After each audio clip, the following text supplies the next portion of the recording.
rentrée parlementaire ezozonga lokwa bana bazonga classe basi basali bakabali na bango basakala kingakati mage kingakati tozoluka topanza yango me te mokolo kopanzana yali Kadafi mokolo asundolaka sapato akimaka yo kuto babengaka na telefone te basata moko bakotelaka gbagbo na ndako omoni bapoliticien congolais batiraka baleson te faut pas kolandaka badistance ba Martin Fayulu bani na micho de zozaka na président congolais wala kobolela ni Félix Antoine Tshisekedi Tshilombo mwana mboka mwana Congo alangina loba na sakata minako batu tu obo bokina ko proposer ba loi et pas ya Kabila voyou wana po boya ko proposer ngo kuna na parlement soki ka to boyoki bino premier jour bokoti bobandika makamba ba proposer loi atuka bokota susu te wana biso na bino to osilana.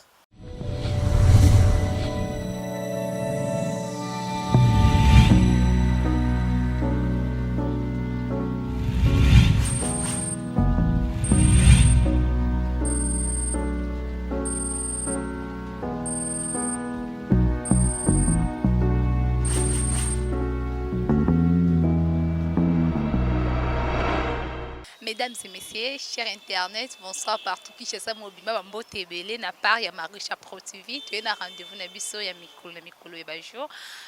Sans compter babi Marisha Pro TV ni makambu, mais force du progrès des bases babi zana force du progrès oyoka elenge de la vraie combattante ni makambu. Na zanga mokote na batu pembeni na ngai me bato boyebi bango et les kabongo te bo mona bango après to continue sima mais ça contient comme on a la charmante Moujani la babi la chroniqueuse de l'X de Makambu merci tonton Richard Madeka merci l'opportunité merci l'occasion et Isabelle Gandombele merci et belé pour la correction ngana ngunga oyo na bosani télé que Jésus babile que Jésus ni Makambu ni Makambu so boyi osali mokili na yo na bosani te oyo ngo wana sans plus tarder nous va inviter na za pembe na pesa bango mbote et plutôt développer ma solo ya lelo mais lelo ba na kanda te lelo ba normal hein na pesa bango bambote mo kazala te mais azalelo. Bonsoir rapporteur. Bonsoir. Bonne santé. Bien. Kolo yo kanate hein. Te nazana. Lali. Te kolala te za réflexion. Tu dois réfléchir. Bino ko banga bino kana réfléchir biso bomba binene. Otomesana na bomba papa boti biso aza bombardier B52 bongo biso bana to ba zone 45.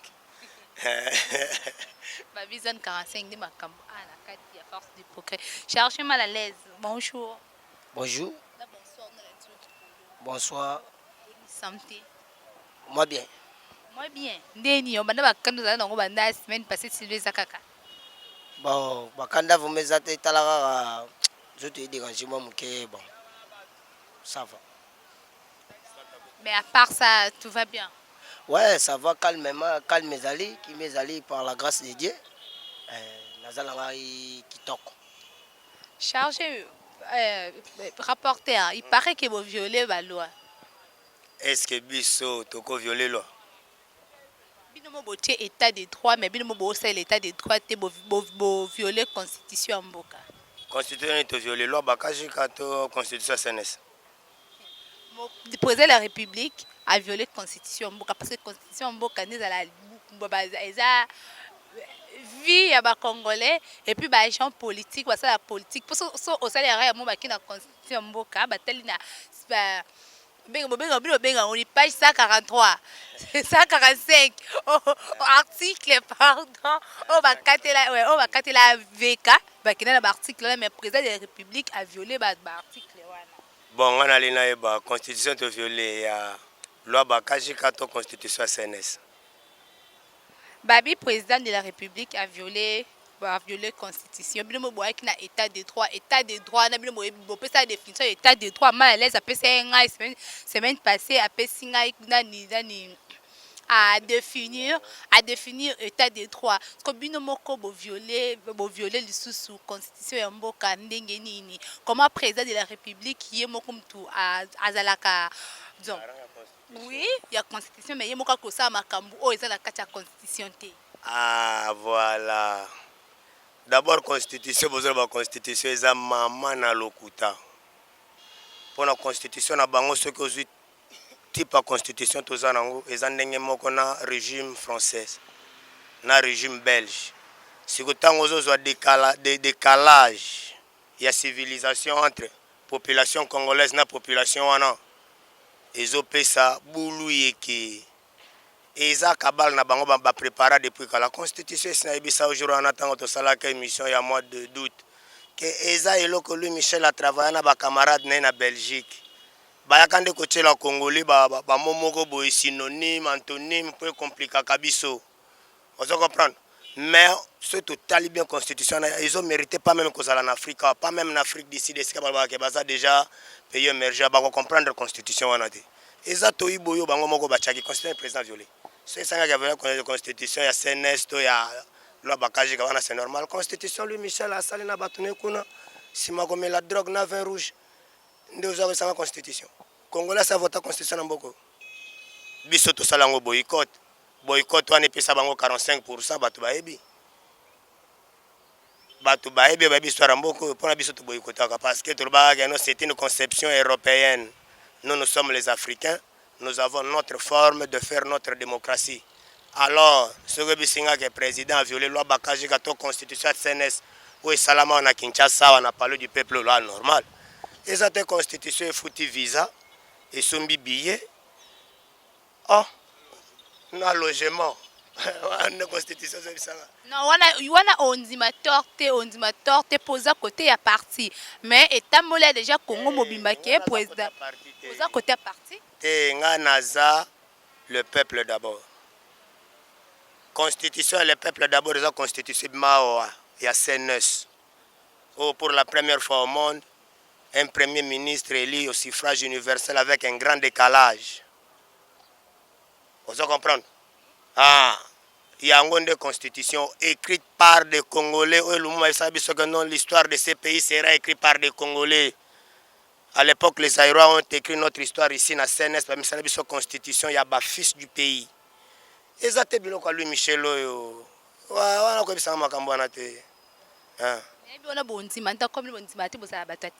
Mais to côté sur la partie à président mais le président promettait biso to mo non le loté hein to mo le loté zebele na boyo tangela ça qui a fufu ya ça qui masa una na bia kozi ya ça qui masa muti mais c'est le pouvoir na ye il y a le ben pouvoir na ye eza pouvoir moko ya dictature quoi moni pouvoir okoza na sens que le quoi pouvoir ya pauvre président na biso pe ex président so kufa déjà Mobutu ndazala ka azala dur na pouvoir na ye ya baka ça pour ça pouvoir moi la chrétien mais to mo non oté mais ce qui président zaki neti Kabila oya uti olongwa oyo mbele batebele bakanga mbele fayu lelo azali banda ndenga zotambola zoloba lobana mbele zomona ngo territoire ngo yaza libre ce qui président azalaki na modèle ozolingo pesa ye wana le président tiki motonyo so azala libre aloba oyo alingi oyo azopenser bazali voté pour apporter plainte contre Théodore na Martin Fayulu.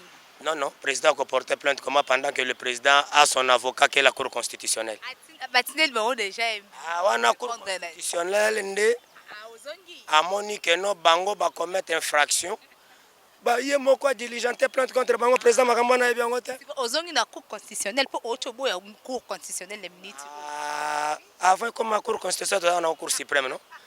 Eza institution moko eza grave na eza importante na mboka il faut ezala. Aussi longtemps que la Cour constitutionnelle les awana eyebi que non maguyo ya c'était la constitution na bango yo ezana eloko moko ça n'a rien à voir avec les Congolais, c'était pour métisser les Congolais politiquement. Pour ce que je dis makambo ba koma na mokanda wana comparé na ba français idem. Maintenant si ko yaka na civilisation na niveau civilisation vous trouvez que les Congolais est encore trop bas par rapport à test bachele comme test de base. Maintenant bo mettre bato wapi. Eza lokola mwana des OPC moko asoso buka. Akoka. Yo obaki liboso na première question na ngai oboya ki cour constitutionnelle que président a violé cour constitutionnelle en Bokate. Mais na deuxième question na ngai oye ondimi cour constitutionnelle na biso. Non, nga na ndimi cour constitutionnelle te. Nga na biboye. Yo olobi que président afundi Fayulu. Le président ne peut accuser Fayulu pendant qu'il a la Cour constitutionnelle qui interprète la loi du pays aux constitutions que le président a violé. Maintenant, il faut amener des éléments où le président a violé. pendant qu'il y a eu des missions, il y a M. Luamba a déposé des missions naé, Batikango vacant, a violé Wapi. Il y avait vacances du pouvoir, on ne peut pas laisser les pouvoirs vacants. Bisson sont très non, M. Luamba, c'est un qui a une retraite, assez comme il a travaillé trop. C'est quoi le président violé Wapi? bozwaka raison ka po Martin Fayulu pe bosa mabete po to mona ki na tango ya ex-président na biso JKK mais ana baka Shinarando non président Fayulu te na totali na pouvoir na ye to ande ko mona pe na 2011 Tshisekedi le père après ta sérieusement en 2011, est-ce que China a cela des autres, a cela troublé? Voilà, pour comprendre que nous avons gagné l'élection dans mon côté. Ce qui a gagné l'élection, c'est que nous avons gagné l'élection. Mon neveu a été contre ça, que nous avons gagné l'élection. Il y a ça. Fayulu là te ba bimi ba sali boye bozo botineli ba bacha ba maboko mais ye asala papa era asala bongo na ndaku na ye to monaka est-ce que Shinara ataka panzi likolo même pas atinela ba les Congolais babosanaka mingi histoire après l'élection en 2005 tango tokena papa na discours ya 16 juillet 2006 na Tata Raphaël. Plus de 3 millions de personnes devant le vieux. Tobandi Oganga, président du parti ou de la République, président de la République. Vient expliquer Bissot que dans le monde, il y a 3 formes de scrutin. Le scrutin par plébiscite populaire, suffrage universel, il y a vote, second degré, et ça, en États-Unis, dans d'autres pays. Mais ce que vous venez de faire, c'est l'élection populaire qu'on appelle un plébiscite. C'est depuis le 16 juillet 2006 que Etienne Tshisekedi Lumumba s'est comporté comme président de la République démocratique du Congo. Par plébiscite populaire, il y a population depuis l'année 2011, il est venu enchérir son deuxième mandat qu'il avait encore gagné. Parce que dans ce pays, Kabila n'a jamais gagné des élections. Mouta gagné l'élection en 2006, c'est Jean-Pierre Bemba, Alunga Gambongo, Loko Sambongo, et ceux qui s'est placé, ceux qui s'est. Les lois ont eu ma chance à Zongi. Comme Aza Moto a ébi Makambo, nous avons un Fayulu. Tu sais, Sabino que non, l'amour qui est Koufa depuis Fayulu à Kendaka Nae. Mais Jean-Pierre Mbemba Makamambongo et Bimarate, Makamambongo et Bimilo na Munoko na yo, mais Jean-Pierre Mbemba Babaki, ezaki coup monté, ya batu oyo, ye abomaka na Zamba, Bimara Bongo. Maman. Vejano a gagné l'élection. Baimoto a gagné l'élection, mais Bako Saka y est déjà. Balakaka est la première ministre. Bamon Bamo a été Kabal, Bache Vegizen a premier ministre. Et une délivée Baké Kangé na province à Madeira, qu'on a na Portugal. Nous côté Bakangé la vie. On se comprend. Bako Sayote Keno, non. Mais comme vient gagné l'élection en 2006 na 2011. Yango alansaka ultimatum alobi ken oyo komona Kabila akangela ngai aya na ye awa. Kabila salaka ni asalaka eloko te. Tina lelo tina ndenge vyake na libulu tina ndenge Kabila tozokende kokange malembe potoko kisa maloba papa. Tobino bobo ya constitution ya mboka rapporteur bobo ya constitution ya mindele bobi ki constitution eza ya mindele bino bo ndima yango te mais tomoni président Fatia a pouvoir atamoli na combien de pays et loko président Sali combien de pays atambola atamboli na monde entier atamoli monde entier et bon ce ko kuna ko teba na monde entier ko teba mindele na ando ko abana ko kinde ko lukanini kasi kuna na monde na ko to po monde entier atamboli ezaka ba noir na ba noir te anda ko lukanini sikoto bani wona za dictature ya baluba dictature ya bino anaide parce que dictature ya le peuple d'abord ou bien yemoko. Voilà, là c'est pour faire la volonté du peuple. Avant to fandi sa pouvoir na biso yo ezo senga ko tambola, allez voir qu'est-ce qui ne va pas avec mon voisin. Pourquoi vous n'avez pas votre représentation diplomatique et pas na biso? Parce que ces pays où les ambassades de Panabiso te bakoza ande ba pays ba kela biso ba complot na est. Pays na biso si géostratégiquement ils a le sommet de la pyramide mondiale. Pour les lots, na téléphone tozo sale là-haut, c'est la RDC. C'est que le sommet de la pyramide, c'est la RDC. Alors, pour bisotos à la victime, il y a malversation mondiale parce que bisonde tozo détenir 50% de la richesse mondiale, il faut bien causer avec nos frères. Dans na UDPS, na devise na biso non, l'UDPS au pouvoir, le Congo c'est une terre d'asile pour tout le monde. Mais quand vous venez vivre chez nous au Congo, il faut quand même respecter les autochtones qui sont des Congolais. Il ne faut pas venir vivre chez nous en matant les autochtones comme vous avez maté les Indiens en Amérique. Ça ne sera pas normal. Tant que vous le pays, le pays le plus pacifique du monde, le plus paisible, il y a la paix, où tout le monde vit bien. Oui, tout le monde vit bien. Ceux qui ont tenu Libanais. Oui, c'est pour nous qui Angola. Congo est un sommet à montagne. Ceux qui ont Congo comme un paradis, c'est Libanais, ils ont un patron. Chez lui, là-bas, il y a Congo, ils ont faim. Mais il y a Congo là, aux autres, au Angola, au États-Unis. Américains, ça qu'on a babi, c'est que nous avons des missions 6 mois, Congo, après 6 mois, j'ai $1 million. Mais au Congo, les autres, au Congo, qui sont la Bible, mais na poto. Ils ont compris le logo. Chargé mal à l'aise. N'importe ce qui va s'en Martin Fayoulou, là, comprend que Martin Fayoulou va s'en aller au Canada. Positionné des, pas sa position Martin Fayoulou. Te le oiseau Canada, la wolo babi maramlete. Pour na isna ibsa la fois passée que non. Mutu wana existera te na makambo etali politique. Azali mutu oyo Tshisekedi azalaki tant père azalaki. C'est-à-dire que bato to benga ba malanda ngulu.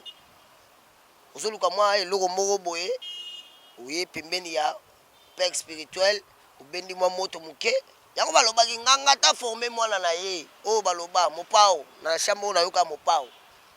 Abomba toujours prise. Prise wana yango monaka to bimisaka ngo na élection yango to beta tike gagnant. Muta refesaka ngo bien pour accepter que to gagner. C'est Vital Kamero lelo to tient na prison pour yibaki mbongo à l'état.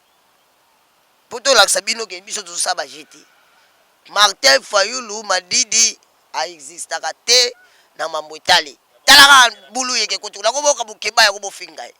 Mais tala mukebai le boko lokola pour non, babi, les lots maramba fingi c'était. Ok. Mais quand batak wana ezalaka côté ya Martin Fayoulou, tu peux na remarquer batak lui par exemple la attaque comme Martin Fayoulou. Oui, bah bien que toza apona kofinga te mais toza apoto bimisa o ezala kati na biso, tu vois, c'est la politique non que politique ya kofinga ezala normal mais la mitu maramba kofinga non ezate. Mais est-ce que président de République ngana betela bango maboko tango nyonso. mais il fait bon dimanche public bon pouvoir ba finga ka china rambo aba fingi mais le ba comment lo ba ni azonga Kabila osa ba assassinat oyi yango te Kabila c'était assassinat buta ko tela biso la butu la bandako yo ba muta bongo to limae lelo Félix yebsa la pouvoir Félix soso ki banani ba côté bango na ndako ba bombi bango ne ba no bomba o ko opération di kofi la makamba la pouvoir na micho to sana cadre ko bongisa ndenge ni bokolia boko sepela boko mela kitoko bulo siyo na wana kana muta pesa bino pouvoir yo wana muto wapi china rambo élection ko to sala ka ezaka bomona kango te tabenga mama na ebisa yo Kabila soka sese élection na salisa te biso le tonga tozwa pouvoir na mboko soki mindi ba américain ba benga ki ete ba lobela ki atika te ye moko nga continuer ka na pouvoir pour lango fort pour la mijo batu tout balinga bazala te akabona na Martin Fayoulou pour bazaki Martin Fayoulou lobi no mama na biso ke soki ba américain ko ba kota ka makambo te même ba Fayoulou balinga bazala te pour tonga to tika la biso awa IDPS na IDPS bazala des DJ de 4 malembe bazala de 4 Moïse Katumbi, Jean-Pierre Mbemba, Vital Kamere, na Fati Beton, bazaka bango mais baninga ba ye ba sel makabo bazi ba boy na sima après Jika abendi Fachi beto pembe na bi ah Fachi beto pembe na bi ah nezabo makambo ezabo so to sali bo esimba te to zonga su kota muto la buto signer ka coalition. Ya ngo to comment protéger na kati ya constitution. Oui. Eza ndenge wana te. Fayulu. Bon, nzamba limbisanga. Nzamba limbisanga na tangi kombo motombo na place Fayulu fona na pesa na Koffi Olomide mbote. Koffi Olomide a posé ba congolais question moko atuna bango boye. 13 multiplié par nombre inégal à kaka nombre wana. 13 multiplié par quel nombre est égal à nombre wana. Lelo nazo répondre quadra. Tshisekedi multiplié par 13 parlementaires égale à UDPS. UDPS Tshisekedi. 13e apôtre. Etienne Wamulumba. Mais il paraît que comment la PS là bon ato lingi ozo la défense ndeni mais Shadak il peut à lesquels na ba TV tout le monde a Shadak na ba TV abaki or le ba vérité Shadak alobaki or le ba vérité bazala bango misa tous les jours ba sala makamba coalition les jours ba sala makamba ba constitution pour protéger a place pouvoir et bima malobi ndambo aussi ça mais bon protéger Chinarambo ana vidéo wana ye Shadari ye mutazolo babongo Shadari abi ana ba preuve place pouvoir abi misango to monate ngali nga bambwa ko pali te mama ngali nga bambwa ko pali to fani na ndaku na yo mela champagne olangwe obegi caméra oyo bandolo babiloba lo ba mama babi misa vidéo wala to mona poza conseil kizala conseil yakete mama biso to vanda wa watala omoni bambango biso to kima na mboko na bandeko na biso bakufa yango ne pesa biso le pouvoir o tuzana ngolelo eza no ba masula pamba obeta na Kabila banga biso mabetile la banga ka biso abanga ka biso babe biso to monstre de faille deni Kabila kota ba combattre longi boyete o mona la prestation de serment ngali ngali limwati o eza nini malembe tala bakanda mususu to bomba na mal posé soki bozwa ki pouvoir na volonté ya Nzambe pourquoi pas ba FCC na cash bozoka bona te na ba buzoba o ezo salema mama na bibia tant ba bibia ke mboko eza na démocratie liberté d'expression o balobaka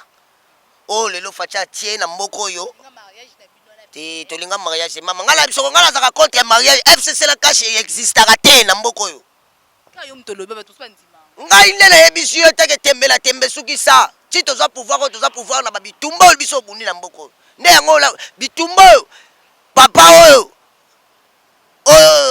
so donc na ebite za pese kombo nini ya Tshisekedi le père papa oyo asali ke lelo oyo biso tozala na pouvoir lelo toza lelo oyo a sacrifier vie na mobimba tala banda Tshisekedi banda ko bunda ti na ninga kufi wana musani yo Tshisekedi banda osala pas politique parce que yo ebisanga muta o former azui ta ko former ba congolais lelo yo bazui pouvoir yo lo balanga masula pambala ko basolo kina butu coalition nini existera te mama pourquoi libala langage politique to ba langage politique charge malembe pourquoi libala de la mwesi na mobali FCC na cash ya lokwa libala mobo wana comment FCC ekoki osala réunion place na bango moko ba voter ba boye obokendo misa désordre na ni bo c'est clair parler du peuple ezalani bato babike bazui majorité parlementaire ya lokuta moyibi c'est normal faut pas que nous sommes na bango na butu po ba mona ke président oyo azali en place makambo azosala eza oyo bango babanda ko sala te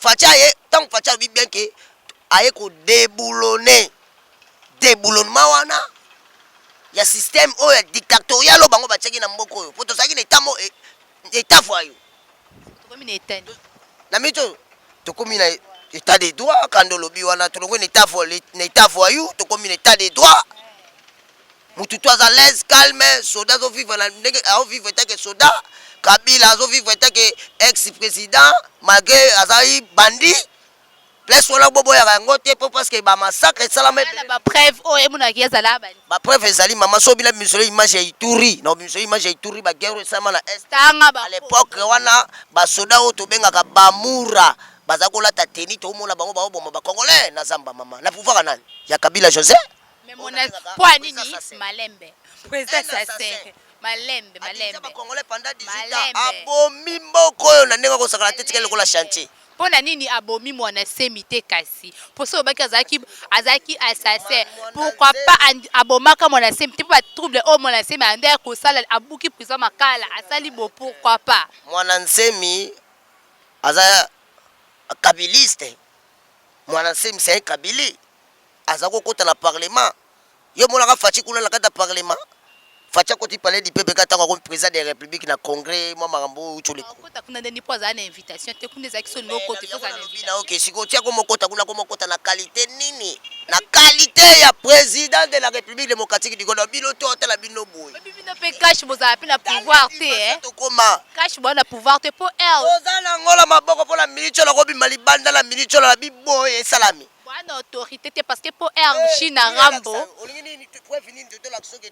doucement doucement Chine Rambo ande ko konza mboka to ande ko yoka ba FCC cash to ande yoka malembe to ande yoka est-ce que boyoka Bemba tiangolo kwa moyibi moko boy criminel sans charisme pelongi mo kanda kando de dragon hein Zela moza malembe pardon charger malembe boa ajimona yo benge petit muke malembe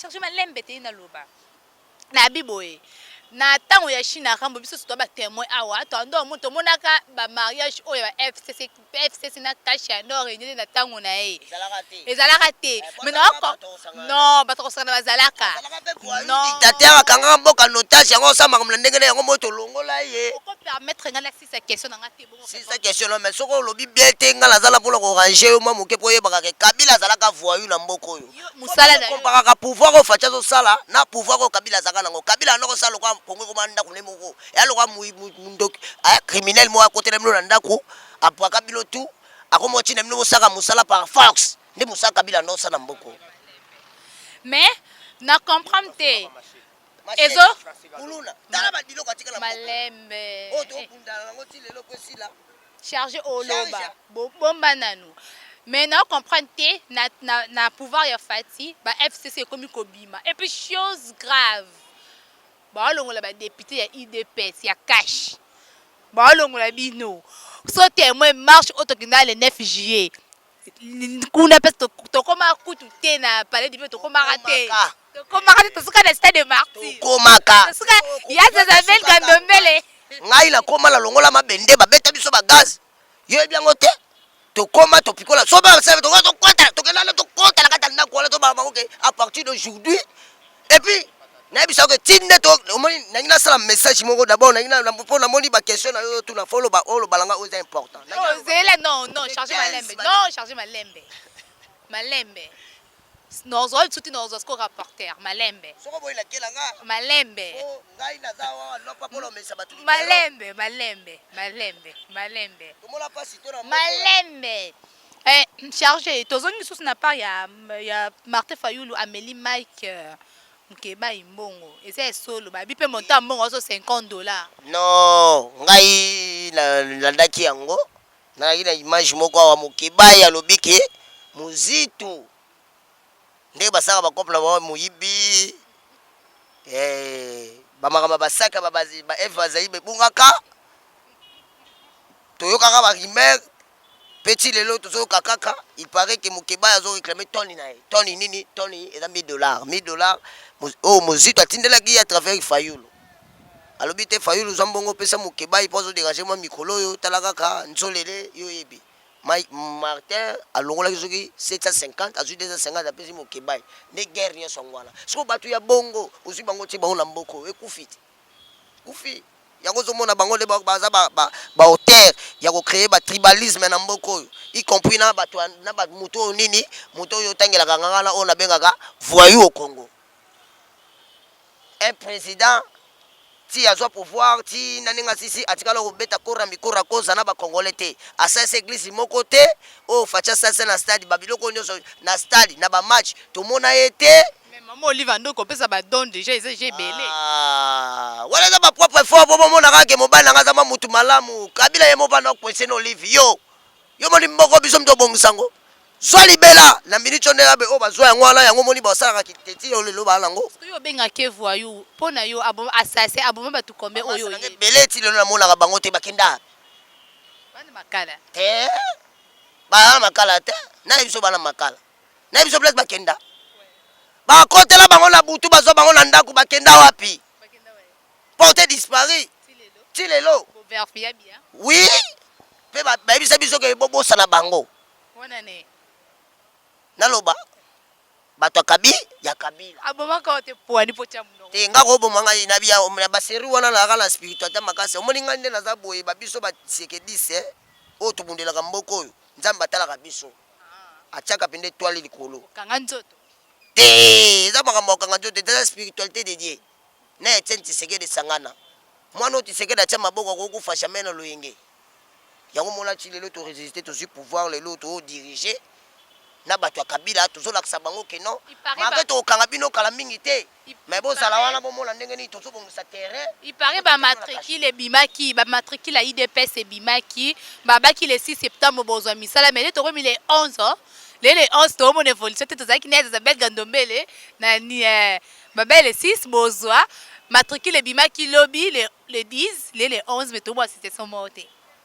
Mama makambo zoloba wana ngai pena donc na biango te ba biloko zoloba wana ya ba matricule bali c'est que les 6 aba be bozwa misala bosala bolongo na sa banzete za elokuta mama biso na sanzete to kolonga pani biso to ba garder du temple baba ki bolongo na sanzete to zaki na charger IDPS pesa ka musala IDPS za ministère ni IDPS c'est un parti politique. Ceux qui m'ont bêté match naïe, pas bakama babavie naïe, bakamarade naïe, baché quelque part. Na combat IDPS, c'est pas grave. Mais au bakeno IDPS c'est pesi bato musa, IDPS a pesa musala ndenge. Mais baloba ki les 6 mutinyo so. IDPS ya bu. Mais charger ozaki temo tozaki na yo non. Yo kana zo répondre yo. IDPS ya bunda qui non pas pour na kopesa ba combattant misala mais pour le peuple congolais. Alors, quand on parle du peuple congolais, les combattants incluent dedans. Alors, chacun doit fournir des efforts pour arranger là où il est. Kolobate que non, il dépêche à maman. Biso tu peux perdre tes autres, il y a quelques zambos en otage. On a créé. Bondi maka China rando pas bato to za pembeni bazaki riche. Il y a kana bisayo. Il y a kana bisoli comme momoko. Est-ce que Kabila vraiment ya riche? Zela muda répondre. Azaki Moïse Kabila za kishite Kabila za mbongo nyoso za kaloza ya biso mbongo nyoso Kabila za kaloza ya mbongo la biso Kabila na biso Kabila akota président azaka ni lokota Kabila comme président de la République comme le milliardaire na mbongo banani ya ba congolais Kabila soka koza na mbongo pona ngai ekoza ba 5 millions tokata tokata na rentrée non tokata awa biso nangina sala message po elo nangina bosa na te lelo toza les 12 lelo les 12 les 15 peuple congolais je veux vous ouvrir les yeux pour vous réveiller vous changer vous comprendre ce que terrain ndenge komi rentrer parlementaire zozonga lokwa bana bazonga classe basi basali bakabali na bango basaka la kingakati mageki ngakati tozolo to panzango mais bazolo banda boloba te mukolo ko panzana yali Kadafi mukola sundola ka sapato akimaka yo kuto babengaka na telefone te esi basata muko bakotela ka gbagbo na ndako omoni ba politicien congolais batiraka ba leçon te ya ba Kadafi ya ba Sama ya ba Osama Ben Laden ba Laurent Gbagbo ba Blaise Compaoré ba Yadjame ba Robert Mugabe ba Zuma ba Eduardo dos Santos moni ba tutu la otangelo na ce sont des dictateurs les mafieux oyo bazwaki na Congo en otage na poche na bango parce que cette fois-ci ba congolais faut comprendre le logo moko faut pas kolanda ka ba distance ba Martin Fayulu bani na mito de zwa na président congolais wala ko bolela ni Félix Antoine Tshisekedi Tshilombo mwana mboka mwana Congo moto Tshisekedi atikela bino timu kolo yeso kozonga biso ba congolais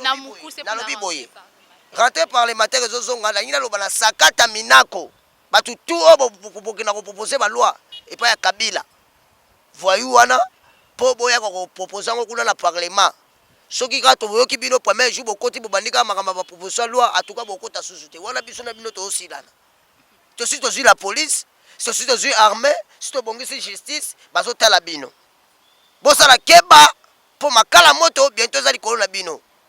Je pense que message nanga na moni ekokende ti pa Kabila keba na yo vi pa musala na ba shadag bokeba musapo na olakisa bino eza musapi ya suka pona kokanga bino so esengi tokota bino suna ba palais ya mbalo tokota po mboko eza ya biso na suki wana mbotela bandeko nyonso tu boza na mikili partout boyeme page oyo Marie Chapeau TV po parce que tembe na tembe suki sana Moses nde tosalaka ke bozwaka ba news en temps réel na kati ya temple ya démocratie, c'est-à-dire que ah tobenga ngo CNS ya IDPS place bato bazwaka makanisi ya kibomoto ya réflexion nde yango moni tozana o lelo awa likolo zo concentré na pesi passe na Moses.